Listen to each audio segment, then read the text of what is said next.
Jay Carter and myself, Johnny Vecchio. Today we're going to be talking about mastering job site safety. Not a long one, but there's a few things here to discuss.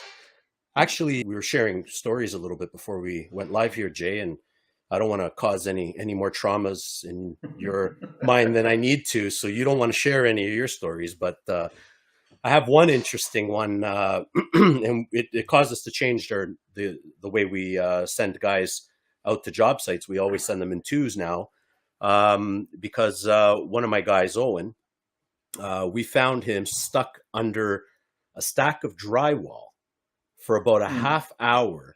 And the one time, Jay, he doesn't have his cell phone on him, and I gave him shit about this all the time. He was always screwing around with his cell phone. But the one time he didn't have one on him, he wasn't able to call for help. And God forbid, he was there by himself. What would have happened? Right? It could have been the next day before he was found. But I thought it'd be kind of fun to start with that story and how things can change on the job site and how protocols and procedures are important. I know, Jay, you have a few things to contribute to that. Yeah, for sure. So, I mean, I'm a roofer, so, I mean, safety is a big deal for us. But I'd like to maybe talk a little bit about the culture around safety. I think that's really important. I like that. Because here's a couple of ways to look at it. Number one is accidents are expensive. They are traumatic. They cause, big damage to your business, your reputation. It affects just about every square inch of your business when they do happen. And if they do happen, usually they are preventable. I come from an old school training where, again, safety wasn't the priority. But I have definitely changed, after a couple of bad experiences and, just seeing the trauma that it causes. I mean, again, I've seen guys get hurt and be out of work for a long period of time. And it's something, again, I had to change my mindset around because I'm the leader of the band. I mean, if I wasn't, making safety a priority, not only is it negligent on my business's behalf, but it says something to the people that work with you. It says that you don't give a shit about them, right? And that's, I think that's a line you don't want to ever cross. I don't think I think a lot of owners do it inadvertently, just because they don't know any better. They don't respect safety the way they should. And probably, one of the most enlightening things that I've had happen in the world of safety is, I hired a safety consultant that came in and pointed out all of the areas of my business that were high risk and how I was putting my guys at risk and not even knowing it, like not intentionally, but because I just didn't know any better. Right. And it was shocking to say the least. And again, as we started to really, adapt more of a safety culture, I noticed a lot of changes in other areas of my business. So, things like employee turnover improved. Other areas of, with customers, we've seen a lot more repeat business where safety, the fact that we took the safety so seriously was brought up and it was appreciated. And again, it was foreign to me, and definitely during my roofing career, and I had a very serious accident. That's actually what, caused me to, really think long and hard about where my business was going. And, at the end of the day, we all have to take it more seriously than we are. And I can say that, probably 90% of contractors have room to improve. Now, here's the other thing that I see a lot, and it should be, thought about. It's just because you've had a good track record with safety, just because you are, think you're doing the right things, doesn't mean you can't continuously improve. Right. And I think we need to take that mindset into just about everything that we do or implement. If it's valuable, and again, taking it as serious as hiring a consultant, having, I thought my safety was in line. Like, all my guys were trained, they went to courses, but that's not real true safety. Safety goes beyond just meeting the requirements. It goes beyond that. It goes, and it gets into your core values, right? Like at the end of the day, like, look around at all of your guys, look them straight in the eye. If one of them were to get hurt on the job and be disabled for the rest of their lives, How would that affect you? How would that change you? Or, is that something that's necessary? Is there something you can do to take these things seriously? Because again, if you care about your employees and you care about your staff and you want to have a good company culture, how can you have that conversation without having safety involved? It's just, and I think it's taken, I don't think it's taken as seriously as it needs to. I think that again, it has value to it. If you want to look at it from a business only perspective, like, put all the culture things and, those things aside for a second. Let's look at the actual dollars and cents behind it. I mean, safety pays. And there's no doubt about it. One accident, I mean, it can devastate your business financially from, all types of, different angles. But more so than that, how many customers does it cost you? How many people look at your operation and go, I don't want these guys around? I mean, a lot of common people That's know interesting. the difference, right? And, so again, I think that, some companies do, I think, do safety because it's mandatory, but if they did it, they wouldn't. You know what I'm saying? So that's a mindset that needs to shift. And again, making the investment, well worth it. I mean, I can't express to it enough that from a business, like pure dollars and cents point of view, probably the best, 20 grand that I spent, to get somebody professional in that just knew what they were doing, took care of all of the, the areas where, I mean, again, I wasn't required by law to do, but we did anyways, and that we've incorporated like the toolbox talks and, other things that matter because it sends a message to your team. It sends a message to your customers. It sends a message, to your culture, right? And again, at the end of the day, it's a moral thing, right? I can't just throw people out on a job site and hope for the best. And, I think the accountability for when an accident happens will always fall on the owner's shoulders. Agreed. Right? And we all take these type of risks. So our guys on the job site are constantly taking what looks like on the surface small risks, but they're actually huge. And like, let's face it, a contractor's greatest fear is that their body gives up on them before they get a chance to retire. Right. And when it comes to safety, that can happen instantaneously, and we've seen it time and time again. I don't think I've ever really looked at it in the way that you pitched it as a professional, how it looks to your client, and actually, getting business and respect out of it. I've looked at it obviously of showing your crews that you care. That much is obvious. And then beyond that, the paperwork is absolutely insane if something were to happen. But that aside, right? Just the ethics of it, the morality of it, and the fact that we know that people are taking small risks, leaning over ladders, doing all sorts of things. And not every trade is as obvious as it is in your trade, Jay. Right. You guys are on the roof, right? My guys are on the floor. They're installing tile, and you would think that there's very few safety concerns, but there's not. It's constant. And I catch myself doing it all the time too. Absolutely. Well, and I think, again, coming back to when I was on the tools, a lot of that stuck with me further into business than I should have allowed it. Because again, when you take a loose approach to safety where you're just doing the bare minimum, you're just doing, what the ministry tells you to, right. And really it was just out of pure ignorance, to be honest with you. It was that I didn't know any better. Right. And, I'll give you a good example. When they came in, they looked at our shop and, they found like 32 places where, serious accidents, like cuts, all these kind of, and I was just like blown away. Like these were just out in the open, obvious 32 safety infractions that I had. So easy to overlook, man. Right. And they weren't things that, like, again, no one would ever, like the ministry would never come to our shop. They weren't things that I had to do. Right? It were things that I chose to do and that I invested in because it mattered to me, right? And it mattered to me because I had an accident. I've had guys have accidents on our projects. I've seen a lot of accidents. So, besides my own and, actually, witnessing, somebody, becoming a quadriplegic in front of my eyes was, a big wake up call to. That's terrifying. It is absolutely terrifying. Crap. Right. And it happens so quickly, so fast. Like, again, I always I always think about those kind of situations and I'm going, well, just like systems, just like things in your business, right? We all know, managing our financing and having cash flow projections and all these things are important, but they get neglected, right? And then when, the shit hits the fan, we're stuck to really take the brunt of it, right? And things are way worse at that point. The key here is that accidents are totally preventable.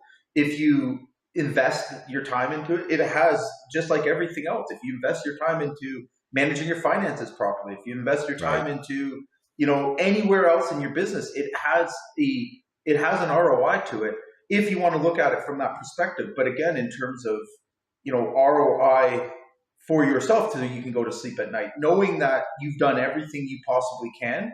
And again, I'm in a high, in a dangerous, most dangerous of all the trades. It's very clear. Right. So, but take that note and pass it down, right? Like, again, carpenters, like you put anybody, on a construction site and they're all equally at risk.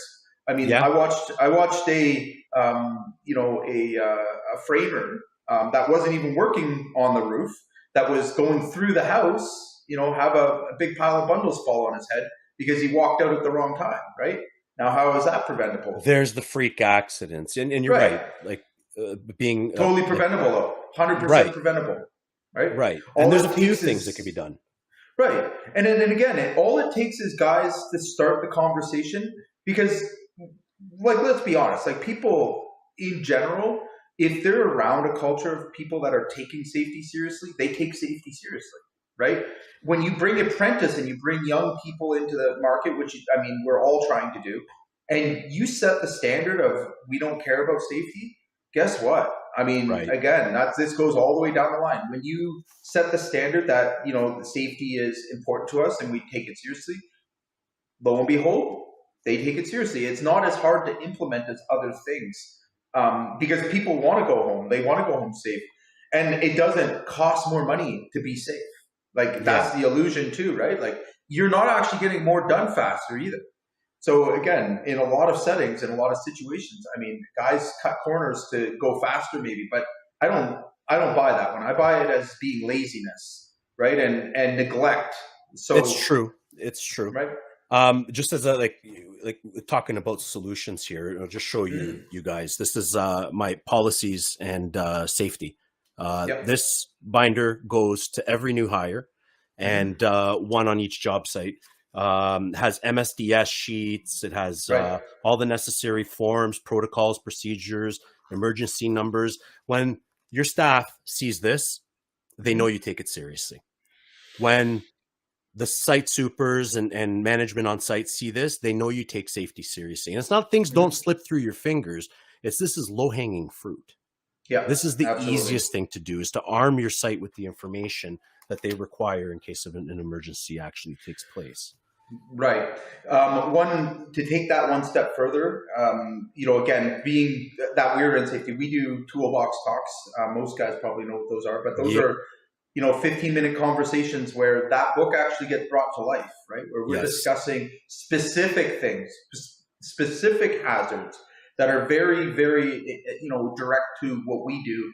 And again, we created lesson plans with them. So we have 15-minute lessons plans because most people won't open up the safety, the safety manual, never look at it. I mean, I had them a few times where they sat under the seat of the van and they sat. We all know that's what happens to them, but they're there. They're there. But again, when you want to take that to the, when you want to really build it into the culture. Yeah. Again, what we do is those safety toolbox talks on our Monday morning meetings. Again, it's brought up, it's discussed. They sign off on it, so that, again, you're not missing guys. Not comprehending things, right? Because in my eyes, every accident is preventable, and everyone has a responsibility to stop someone doing something unsafe. Right. And this is the due diligence liability side, but also the putting it into practice. And you're right. Having meetings around this booklet, that means everything, because that actually puts it into practice, right? And it's constantly on the top of mind. So it's not at the bottom of a set of drawings, if you're lucky. Well, and you want to get buy-in for it, right? So, I mean, one of the most important things is to get your team to buy in on the idea and the concept of safety, right? Because again, you can't be there to babysit them every moment, every second of the day. Most companies can't afford to hire a safety officer or consultant. And therefore, like, what ends up taking the back seat? Just like the things need to be addressed and that are important don't ever get that attention, right? And I think if guys realize how easy it is to actually build a culture of safety and how more retention and how more attractive you are to top talent, they would probably take it a bit more seriously, right? And it doesn't take much. It's taking the manuals we are all required to have, most of us, right, and just making it a practice of bringing the topics up, making it a place where safety gets discussed, making it a place where, at bare minimum, right? How much harder is that? Like, we're all meeting with our guys, going over their gear, right? Having inspections of the gear, having inspections of your trucks, like those things, again, from a maintenance perspective, like they have value to them and return that, you will see, over and over again once you start to practice it. What's the cost of one accident? What's the cost of, one truck down? What's the cost of, start adding those costs up, and you'll realize that it's much easier to do it this way than it is to do it the other, right?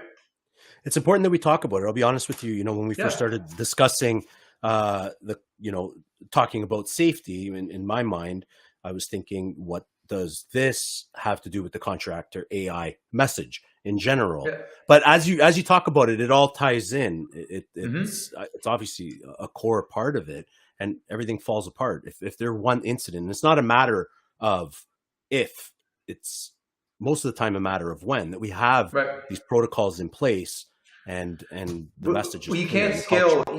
You cannot scale your construction business. If you're in the construction or home services, you cannot scale it without having a safety plan. Like, I just put it into perspective. Like, again, if you have a higher frequency of, let's say, 4% than the average market, that still basically guarantees you that you're going to have 2 to 3 accidents a year. Right? We talked about risk management. Right. We talked about risk management before, and this is a big part of it. And it's huge. And again, it's something that your guys will buy into more than, your time clock system. Like, it's bizarre, but again, you at the end of the day, you want to set the tone for a company that appreciates their people, appreciates, their safety. I know of people that won't work for companies that have a bad safety record, right? Like, I know of, like, interesting. Where, and I think it's becoming more and more important, especially for the millennials down. Again, you remember that their requirements are big time different. Like, I think, where companies need to kind of wake up a bit is understanding that millennials down expect to be trained. Whereas the baby boomers and Gen Xers and stuff that, came from my generation, they didn't want any training. Like, there was no training to be, like, everything was a pain to get them to do. Whereas it's the opposite now, right? Is that there's an expectation there. And I mean, again, even if you feel like your business doesn't have a lot of safety risks, take a look around. Like, what can be improved? Is it putting, high vis vests on your guys? Like, showing up with making sure they have work boots, hard hats, all those things. What's that say to your customer who then sees it, right? What's that say to, anyone else that's doing business with you, or again, a third party? I mean, if you're a sub-trade on a job, right, and you're showing up and setting the tone for safety, believe it or not, that has an effect on the job site. And I'll tell you, big builders, general contractors, big, GCs, in these commercial, that's who they want and who they'll call back again. That is the standard in that commercial side as well, right? So again, don't neglect it. Don't sleep on it, and don't ever think that more can't be done. I think that's probably the best lesson that I can bring forward, is that even if, because our set it and forget it kind of mentality, things change, right? Have a look around, and it doesn't take much. It's a small commitment for a big, big return and a big reward at the end of the day. For sure. And it's responsibility. Like, everybody knows, like, it's our job. The buck stops with us to get our